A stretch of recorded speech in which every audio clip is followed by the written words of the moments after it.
আমদানি শুল্ক আছে এত, কমিশন প্রাপ্তি আছে এত, বিনিয়োগ আছে এত, ব্যাংক জমা সুদ আছে এত, আসবাবপত্র আছে এত, বিজ্ঞাপন আছে এত, প্রারম্ভিক মজুত পণ্য আছে এত, ব্যাংক জমা আছে এত।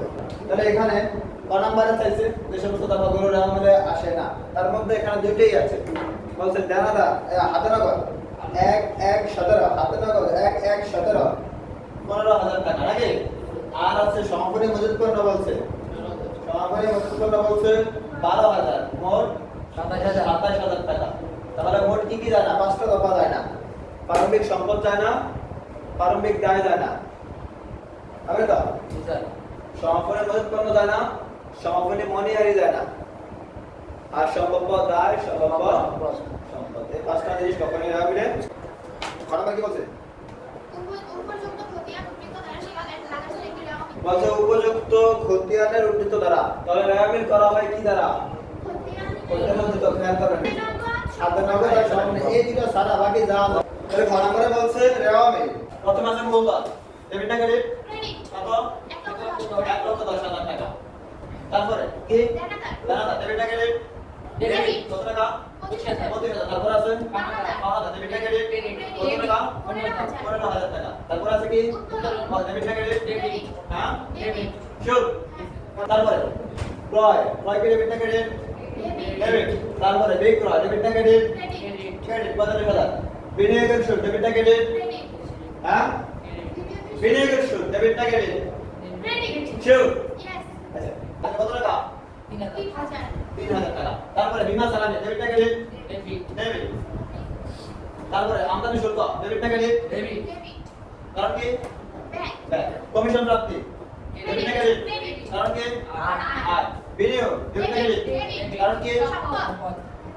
ব্যাংক জমা সুদ, ডেবিট না ক্রেডিট? কারণ কি? আয়। আসবাবপত্র, ডেবিট না ক্রেডিট? কারণ কি? সম্পদ। বিজ্ঞাপন, ডেবিট না ক্রেডিট? কারণ কি? ব্যয়।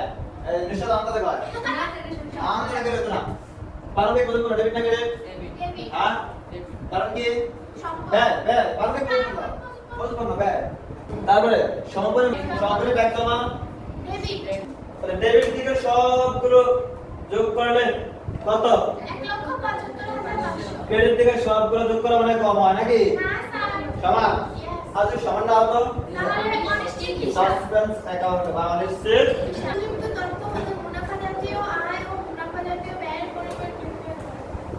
বলছে গ নম্বরে বলছে উপযুক্ত তথ্য হতে মুনাফা জাতীয় আয় ও মুনাফা জাতীয় ব্যয়ের পরিমাণ নির্ণয় করো। মুনাফা জাতীয় আয়ের মধ্যে কি কি আছে? আছে বিক্রয়, কত টাকা? 45,000।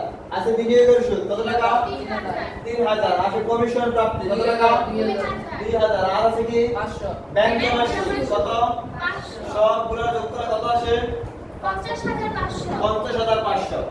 তারপরে বলছে 2 নম্বরে বলছে মুনাফা জাতীয় ব্যয়। মুনাফা জাতীয় ব্যয় দিয়ে দিয়েছে ইঙ্গিত।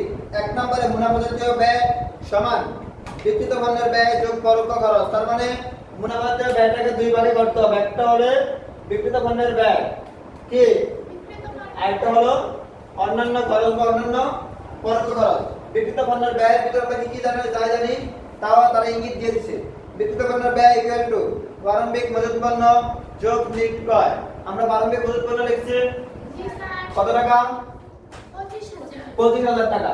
তারপরে হ্যাঁ নিট ক্রয়, নিট ক্রয় লিখছি 30,000। তারপরে আমরা ক্রয় সংক্রান্ত খরচের কথা বলছে। আমরা ক্রয় সংক্রান্ত খরচের ভিতরে পাইছি আমদানি শুল্ক কত? 3500। তিনটা যোগ করলে কত আসে? 58,500। তার থেকে বলছে বাদ দিতে হবে কি? বিয়োগ দিতে সমাপনী মজুত পণ্য। সমাপনী মজুত পণ্য বিয়োগ দিতাম। সমাপনী মজুত পণ্য কত টাকা? 12,000 টাকা। বিয়োগ দিলে কি পাই? 46,500।